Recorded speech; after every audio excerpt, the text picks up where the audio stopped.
and welcome to another episode of Read and Write with Natasha. I have with me today Scott White, who is the author of the Amazon number one best selling book, The Life is Too Short Guy.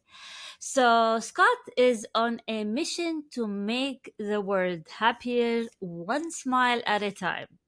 He is the chairman and the CEO of Invesc, which is a public real estate investment company that specializes in healthcare and senior living property investments. So, Scott, thank you for joining me today. So happy to have you here.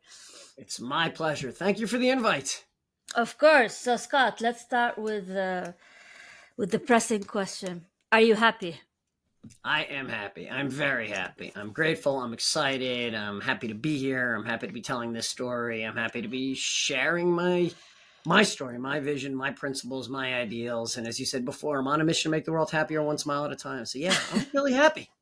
Well, that's good to know. Well, you're making my day already now. You see the smile. So, Scott, Success. tell. That's one win. All right. So, like from my understanding, it looks like you created a movement called the LISTSG. Is that what it is? Let's Which see. is let's see, which is Life is Too Short, Guy. What is Yes. this move? What is this movement about, and what is this book about? So the floor is yours, Scott. So the book, the movement, Litzig, is about living a happier life. It's about empowering people to wake up every day and embrace the day. I look around and I see so much negativity. I look around and I see so much loneliness. I look around and I see so much depression. The statistics are just so troubling to me as I think about how people feel at work, how people feel in their social lives, and I decided it was time to do something about it. I decided it was time to share. As you asked before, I'm a super happy guy. I enjoy life. Look, everything is not perfect. It's not like everything in my life is perfect and I'm happy about everything. I have setbacks. I have days that are just challenging days. But I try to view the world as best I can through a lens of positivity. I look for the best in people and situations. And as I set out to write this book last year, I wanted to share some of those principles. And my goal, more than anything, was to make it very approachable, very practical. So I went out of my way. And if you've read the book, and when readers read the book, they've said to me, it's like, this just makes sense. This isn't some esoteric academic theory based on years of data and study. No, this is day-to-day blocking and tackling. This is living every day as the best day ever. Sure, I back it up with some empirical evidence. Sure, I back it up with some data and some studies and refer to some of the academic literature. But it's not the kind of book that you'll read and you'll be like, maybe this works for other people, doesn't work for me. Literally, as you read this, and by the way, it may not work in its entirety for everyone, but there are principles that you can grab out of it and say, yeah, that's not that hard. I could smile more. I could perform random acts of kindness. I could go through the day and find the best in people. Let's give it a shot. And it's been a wild and fun journey for me. So, what are the tactics that you mention in the book for anyone who's listening or watching? So there are 10 principles that I define as Okay. Litzig. Litzig, the life is too short guy. Litzig is the overarching principle to make every day the best day ever. And the 10 underlying principles are as follows. The first one, the most important one, the broad one that sort of is the theme you pull through everything else is attitude is everything, the power of positivity. Okay. Attitude is everything, the power of positivity. And there I talk about how important your perspective is on living a happier life, how much you can control your attitude, which ties to the second principle, which is choose your attitude and own it. And I give the following sort of tool to people. It's such a basic tool. And it's funny because I've been spending the last year touring the country and talking to different groups. And when I say this, I could tell people look at me like, yeah, maybe. And then you'd be amazed, Natasha, how many times I hear from people afterwards, which I love, Okay. getting texts and emails afterwards, like, that wasn't that hard and it worked. Okay, so what's the principle? Choose your attitude and own it. And I say to people, what do you remember, Natasha, what your very first thought was when you opened your eyes this morning? I want coffee. You want coffee. All right, good. That's perfect. You fit right into what I'm going to call, ready? Yeah. The Yeah. blurry glasses. You put on your blurry glasses this morning, and those blurry Yeah. glasses were, all Those are right, my it's glasses. it's Monday. There you go. You got your blurry glasses on. It's Monday. I want some coffee. Time to get out of bed. I have some things to do. Okay. Some people, unfortunately, and few people I think admit this, but it's a reality. Some people put on what I call the muddy glasses. Ugh, it's cold. It's dark. And by the way, I did get up at 5 this morning. It was raining. I went out and ran Okay. in the rain, and people are just like, I don't feel like getting out of bed. Why not proactively, when you wake up tomorrow morning, leave the blurry glasses down, leave the muddy glasses down, and grab those crystal clear bright glasses and be like, it's Monday morning. It's a great day. Today, I have the opportunity to go out and run. I woke up next to the person I love. I have an opportunity to be on Natasha's show and talk to her audience. I have the opportunity to catch up with a friend. I have a call after this with a friend I haven't talked to in a while. Boom. I am 10 seconds into the day, and I've already proactively, deliberately laid out 3 or 4 or 5 or 6 or whatever things I'm happy about, I'm grateful for, and I'm starting my day off right. Choose your attitude and own it. Look, it is possible that you wake up, you're all excited, everything is great. You look over at your email and something negative is there, right? You can't Okay. control everything, but why not give yourself a fighting chance to wake up and set the roadmap for the day? Start here and have that opportunity to reach and have a wonderful day instead of starting down here. It's Monday. I don't feel like getting up. Why do that? Choose your attitude and own it. Third principle is little things make a big difference. And I love the little things make a big difference because it really shows you some very, very, very simple tools that are so obvious. It's almost like, really? But when you try them, it's amazing. All right, what's the simplest one? Smile. Hmm. Yeah. Smile. Right? Take a minute. And when I say that, I love to say that, and then I watch as I talk to audiences, and people are just slowly like, Yeah. and then you feel better, right? So it's not just about smiling now as we're talking, but proactively go through the day. You wake up, you smile. You get out of bed, you smile. You go to the bathroom, you smile. You go down, you make breakfast, you smile. You get in your car, you smile. You get to the office, you smile. You hang up on a call that maybe didn't go as well as you wanted, you smile. And that incremental couple of smiles a day, look, my mission, make the world happier one smile at a time. You smile, it creates brain chemicals that make you feel happier. It also has a ripple effect as you think about it, trickles out to those around you, right? When somebody walks by you, a stranger, or even somebody you know, and they're smiling, don't you feel better? So smile is little things make a big difference. Celebrate small wins, celebrate big wins, celebrate every day. We don't celebrate enough. You get halfway through your day, you get to the end of your day, celebrate a successful sales call, celebrate something your kids have done, celebrate something that your spouse has done. So just celebrate more often. How about random acts of kindness? Here's another, little things make a big difference. When was the last time you did something completely random for a stranger? When was the last time you were the recipient of a random act of kindness? Somebody buys you a cup of coffee, somebody holds a door open for you, whatever the case may be. Doesn't it make you feel better? Random acts of kindness, another, little things make a big difference. Whistling. Spend a little time whistling. Spend a little time just singing on your own. Again, I refer to in the book some empirical studies that demonstrate that singing and whistling make you happier. Find these are such little things. Smile, celebrate, whistling, singing, random acts of kindness. Little things make a big difference. So go out and embrace those little things. So that's the third principle. The fourth principle is minutes matter. Sorry, that's my dog. Go No problem. There's a happy dog. Look at that. ahead. So minutes matter is the overarching theme in the book is the intersection of happiness and urgency. And the urgency meaning do it today. Like go out and embrace today and live a happier day today. As you're listening to this right now, smile. As you're listening to this, think about how am I using my minutes today? Minutes matter. And I don't pretend to give you a secret formula for using your minutes more efficiently, for using, getting more out of your day. There are other experts on that. And I sort of question some of those experts in terms of how you're going to get a better use of your minutes. what I say to people is be thoughtful, deliberate, and proactive in how you use your minutes. You have a finite number of minutes in your life, and realize whatever you're doing. And here's the image I give people. I say to people, think about a barrel. Just picture a barrel, and that barrel could be any kind of barrel. For me, it's a wine barrel. I picture a wine barrel, but you can picture whatever barrel you want. And in that barrel are little gold coins. That's how I envision it. So every time I do something, including talking to you right now, I reach into the barrel and I think about taking out some of those precious gold coins. And I chose gold coins because they're precious, they're important. And I'm using them. I'm being thoughtful and deliberate in how I'm using them, i.e., this conversation today.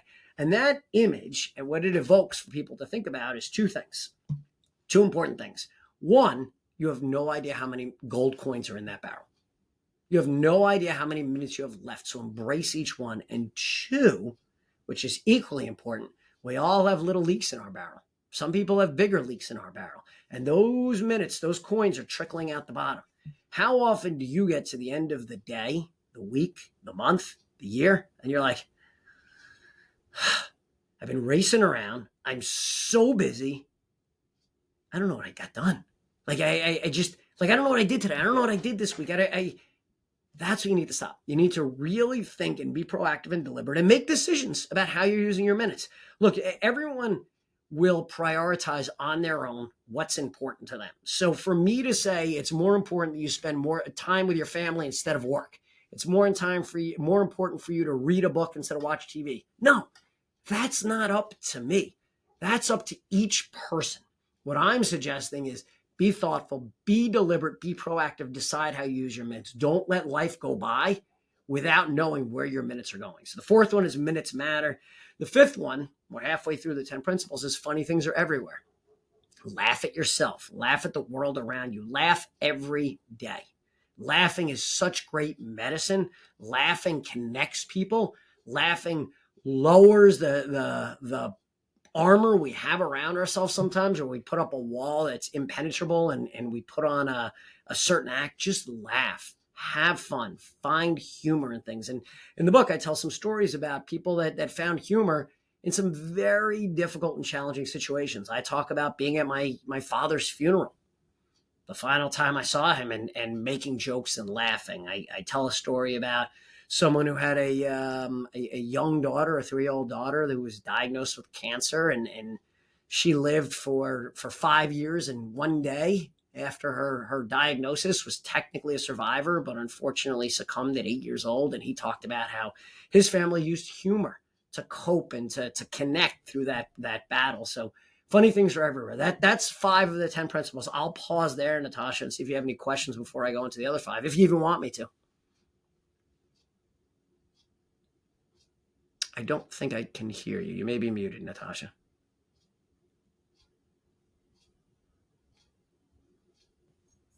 What about exercise? So I don't make exercise one of the principles, so to speak. Okay. I would call exercise, exercise fits into a few things. One, minutes matter. You choose to exercise it if you want to. Look, I personally think exercise is important. I exercise a lot. A big part of who I am, what I'm about. I'm a marathon runner. I already ran 10 miles this morning. So I think exercise this morning. Oh wow! In the rain, 10 miles, 5 a.m. and loved every minute of it. It's part of who I am and what I'm about. But I don't make that one of the core principles. What I would say is that is you choose how to prioritize your precious minutes. You choose whether or not exercise is important to you. I think it's important, but everyone needs to make that choice on their own. Because I mean, that was one of the questions that I asked, because many studies show that your level of, if you don't exercise, you're most probably miserable. So that's that's why I'm curious why you didn't include it. Look, there's no doubt that exercise is, I think, a big trigger of happiness, of fulfillment, of both mental and physical wellness. I didn't include it in part because I think I captured that as part of the essence of minutes matter. And as I said, I don't give people the specifics of how to use their time. I give them general principles. If you think about the 5 things we've talked about so far, attitude is everything, the power of positivity, choose your attitude and own it, little things make a big difference, minutes matter, and funny things are everywhere. They're principles. You choose how to apply them and which ones work for you, by the way. Some people may say, look, funny things are everywhere. I'm not that funny. That's just not my personality. Okay, fine. That's your choice. I Okay. actually think everybody can be funny. I think everybody laughs. It's a common human emotion. I think everyone can find funniness everywhere, and I say that sort of in a tongue in cheek way. Okay. But look, as you read this and you think about the principles, maybe not all 10 apply to you, and that's fine. Okay. So, currently I mean, for a while now as well, we're seeing the effect of war and conflict, and you know, lately I've been talking to a lot of people who are feeling sad about the current affairs, that and they don't see any light at the end of the tunnel, and people are stressed and anxious, and they look at social media feeds. And what would you say to that? How would your principles fit within the current, let's say, world situation we are in, and the constant need for looking into social medias and images of war and destruction and death and all of that? Well, look, I think that these principles are more applicable today than they were yesterday, and unfortunately, they'll be even Okay. more applicable tomorrow, right? Because Okay. look, the world is constantly dealing with issues. There have always been issues. I Okay. remember, I forget who I was talking to yesterday, the day before, about how much turmoil there is in the world right now, and how much death, and they think it's the worst time it's ever been. And I looked at them and I'm like, huh, World War II, Yeah. World War One. I mean, we can go on to I'm not going to go back through all the Civil War, the Revolutionary War, so on and so forth. But society has faced fighting and wars forever. Society has faced setbacks, illnesses. Right, this wasn't our first pandemic. It's just the one that the first generation that those that are alive now have dealt with, because most of us weren't here in 1918. Yeah. This isn't the first time we're dealing with a lot of these setbacks. In fact, I would go so far as to say one of the things that I find somewhat disturbing is that we live at, I think, the greatest time in the evolution of human society in terms of the knowledge available, in Mm. terms of the comforts available, right? I mean, Yeah. air conditioning and heating and running water and electricity. You don't have to go back that long in the evolution of society, and we didn't even have that, right? I mean, people can't even imagine living a day without their iPhone. We didn't have that a decade ago, right? I mean, Mhm. so I think we live in the greatest time in the evolution of human society. As I think about the United States in particular, I personally think it's the greatest country in the world and one of the greatest countries in the world. Yet, just over the last couple of years, the University of Chicago put out a public opinion study that said Americans are more unhappy than they've been in the last 50 years, the last half century. That's mind blowing. Why? Why is Why? that? It's a great question. It's a great question. There's so many sort of look. It could be divisiveness. It could be social media. It could be the change in we want immediate gratification, so on and so forth. But that's why when you pull back and you ask the question about the principles and how applicable they are and how we could use them, you could take these simple things and say, okay, fine, we're coming out of a pandemic and inflation and interest rates and war in a couple of spots in the global macro geopolitical situation. Wow, that's a lot to handle. And then you could just smile because Sure. little things. Look, I'm not suggesting that smiling is going to take away the absolute terribleness of war that's going on in a couple of regions of the world. I'm not suggesting that smiling is going to make tough economic situations or illness go away, but it could make it better, right? So we can't solve all the world's problems, but we can put on a lens through which we could view the world differently and realize, okay, fine, we're dealing with conflict in the Middle East. We're dealing with conflict as between Russia and the Ukraine. We're dealing with, go on through all the things we're dealing with. I got it. But I could also say I have the ability to own my own perspective. And while I may be angry, I may be upset, I may be depressed, I may be nervous, I may be scared, whatever those emotions are, I also have the ability to go out every day and view whatever I'm doing right now. So in this moment, I'm talking to you. And while there's war going on, and that's something we need to grapple with and understand, I'd also say, I have the ability, Scott White, the Life is Too Short guy, to have a positive impact on people. I have the ability to make people think. I have the ability to make people smile. I have the ability, and I'm just going through the things that I could do. You could do this too, Natasha, and each of your listeners can proactively go out of their way to do things to live a happier life. And by the way, it matters. It really matters. So one of the questions people will often ask me, does it really matter? Does it, okay, you smile more, you put on a happy persona, whatever. Does it really matter? Well, look, if you're faking it, it doesn't matter. But if you could bring yourself to a place where you find greater happiness and positivity, yes, it really matters. And some of the statistics that I share both in my speeches and in the book are amazingly compelling. Positive thinkers have a 77% lower risk of high blood pressure. 77% lower risk of high blood pressure. Positive thinkers live on average 7.5 years longer than negative thinkers. Think about that, right? Think about how much longer you could live just by your perspective. So while we're worried about our cholesterol, our blood pressure, our body weight, our BMI, whatever it is we're worried about, smile more. Approach the world with positivity. You'll live on average 7.5 years longer. There's a 50% lower risk of developing Alzheimer's disease for positive thinkers.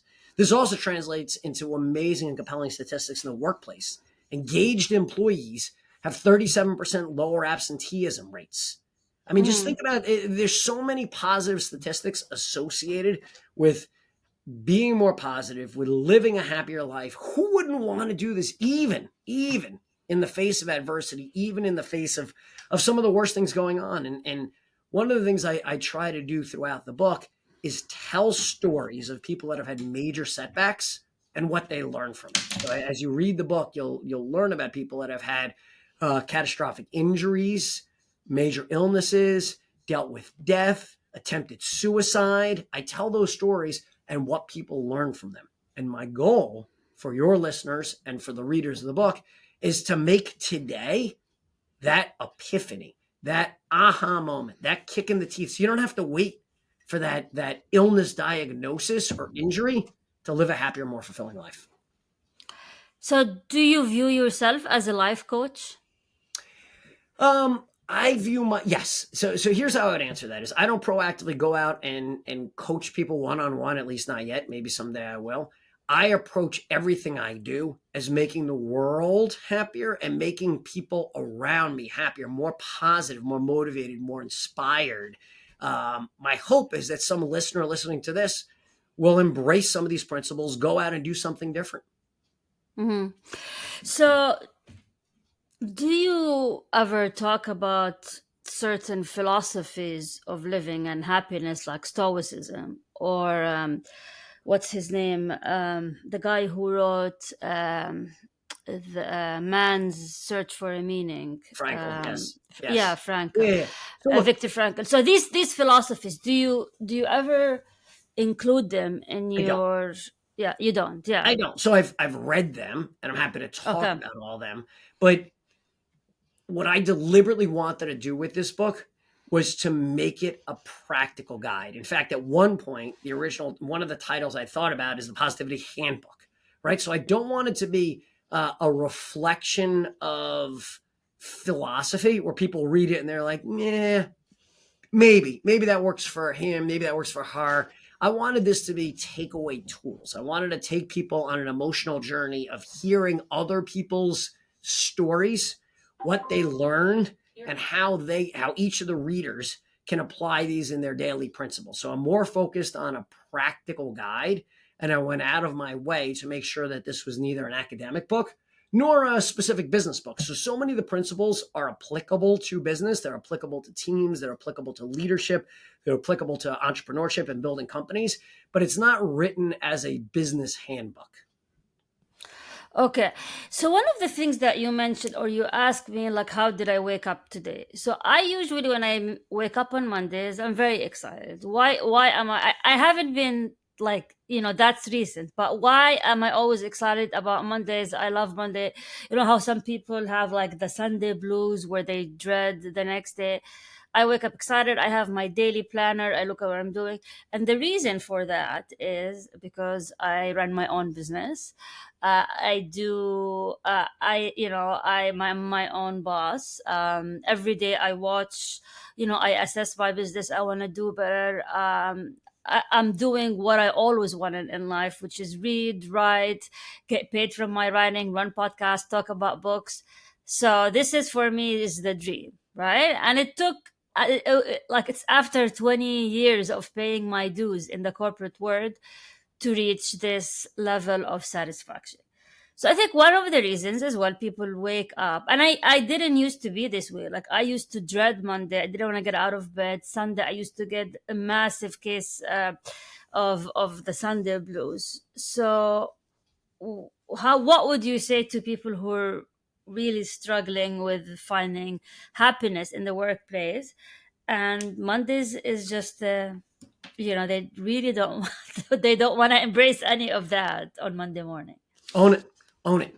Go out and own Okay. it and make that change. So the 10th principle, which we haven't gotten to yet, is live today, don't wait for tomorrow. So you could think about what you want to do. You could say, someday I want to, all the things you talked about, own my own business, be my own boss. And maybe it's not even just business related. Someday I want to learn to play the guitar. Someday I want to learn to play golf. Someday I want to learn to speak another language. Well, you know what? Some days today. Right. And that's what I try to push people to think about is live today, don't wait for tomorrow. And I take people on a journey of, imagine today could be your last day. And are you doing what you love? Will you feel fulfilled? As one of the exercises that I have people do in the book and I love to do when I speak to audiences is I have them close their eyes and I walk them on this journey of where we're walking through a field, right? We're walking through this beautiful field and it's a lovely spring day, maybe late May, and you could hear the birds chirping and you could smell the fresh cut grass and you could actually feel the grass rubbing up against your ankles as you're walking. And in the distance, you see some little thing popping out of the ground and you walk up real close to it and you look down and there's a piece of granite there on the ground and your name is on it. Your name is on the top line and you're now looking at your tombstone. I say to people, think about what the 3 or 4 words to encapsulate your life would be on the next row. Think about what that row would say. And I go through this exercise and let people think about it for a little bit. And anyone listening to this now, I'd encourage you to think about what are those 3 or 4 words on your tombstone. And when you're done with that, I want you to take a step back and think about your eulogy. So now these are the people that know you, love you, want to come out and pay tribute to you at your funeral. What are the 3 or 4 themes that you want to be remembered for in life?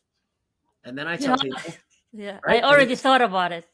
That's great, but a lot of people Yeah. haven't. A lot of people Okay. haven't. And then I Yeah. tell people, think about your obituary. These are people that have never met you. What are the 3 or 4 sentences, because an obituary is usually a few sentences, that encapsulate your life? So 3 or 4 words on your tombstone, 3 or 4 themes in your eulogy, 3 or 4 sentences in your obituary. Write that all down and then self-reflect. Read it out loud, look in the mirror and say, is that the life I'm living today? And if not, live today, don't wait for tomorrow. It's the 10th and final principle of the book, and it drives home exactly what you just asked, Natasha. If I'm waking up Monday morning and I'm dreading going to work, or I'm dreading, maybe it's not even work. People associate work as getting in the car and going to the office. I'm dreading whatever it is that I'm doing that day, whether it's some volunteer thing, whether it's dealing with my family, whether it's dealing with whatever. Find ways to fix it. Now, look, everything isn't fixable right away, and there are steps to take, but don't just go through the motions every day and hope the world around you will change. You need to own it. You need to make the decision to proactively live today. Don't wait for tomorrow. Yeah. So, okay. I want to ask now, I'm going to like switch gears and ask about your publishing journey. So, your book, how was it published? Was it self published? Did you have an agent? Do you have a publisher? And, what's next for you? So, let's talk a bit about your publishing journey. So it's published by New Degree Press. Yeah. I started about, I guess, almost 2 years ago.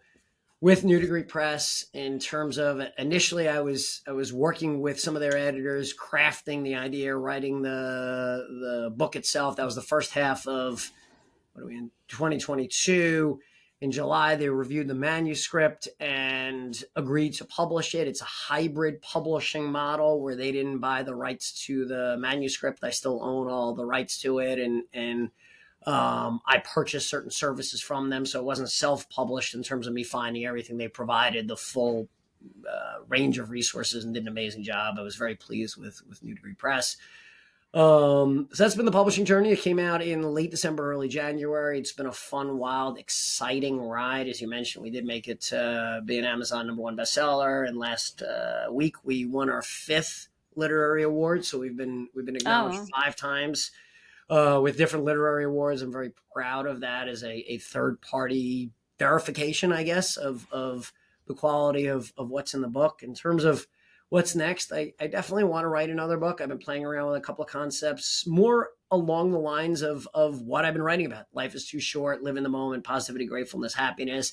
I'm thinking about doing something a little bit more business oriented. I do run a public company and spend a lot of time thinking about culture and developing people and developing teams. So I may take some of these principles and apply them directly to hmm. the business world. That's one of the concepts I'm thinking about.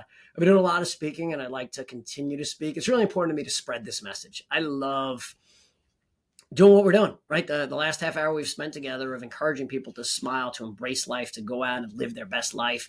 It has so much value to me as a person in terms of what I'm trying to accomplish and my ability to transform other people's lives. And the feedback that I've gotten, the random emails, the random texts, the random connections on LinkedIn about, what you said resonated with me. And I've since gone out and purchased an airline ticket to go visit my mom, who I hadn't seen in 2 years. Or I decided to start writing a screenplay because I thought about that my whole life and you encouraged me to do so. Or, I was standing in line thinking about how you open your book. The first couple of sentences and the first couple of chapters or the first couple of paragraphs in the book talk about when I was 10 years old and my father had a heart attack, and this person reached out to me and said I was standing in line, and I just started crying because I have a 10-year-old son, and I can't imagine what that would be like. And these are such empowering and amazing types of things that I get as feedback, and those are all real examples, by the way, of the impact that I hopefully am having now and continue to have on the world around me.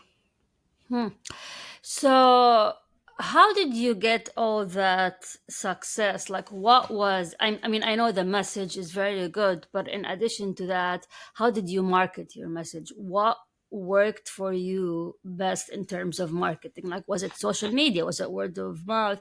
And the reason I'm asking this because, there are many authors who listen to the podcast or aspiring Sure. authors, and I want them just to learn some of your secrets, I guess. Yeah, so I'd say I started with my network. I worked my network very hard. So before the book was even released, I sold almost 1,000 copies within my network, pre-sales. Um, How? Like email? Like what kind of tools did you use?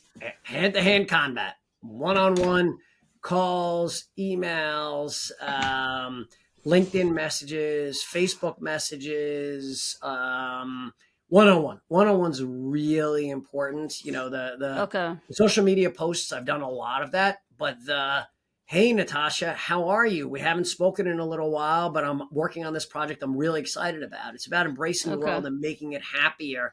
I'd love for you to support me. Take a look at the website. That makes a big difference. The one-on-one, Okay. hand-to-hand combat makes a big difference in the pre-sale. I'd say post-sale, I've been doing a lot of social media marketing. I post probably once or twice a week on LinkedIn, Facebook, Twitter/X, Instagram. For me, in terms of my audience and where I have the biggest following, LinkedIn has been most successful. I try to post either something about the book, or I post an article that I've seen, or I post um, what else do I post? Those are probably the main ones. I have a newsletter that anyone could subscribe to. So I send a newsletter about, I'd say once every other week, once every third week, with a short article that I've written with some of the principles, and then a little bit after that about how to buy the book or how to engage me as a speaker. A big part of what I'm Mm. trying to do now is try to build a speaking business around the book, and that's been wildly successful. Something I'm very excited and proud of.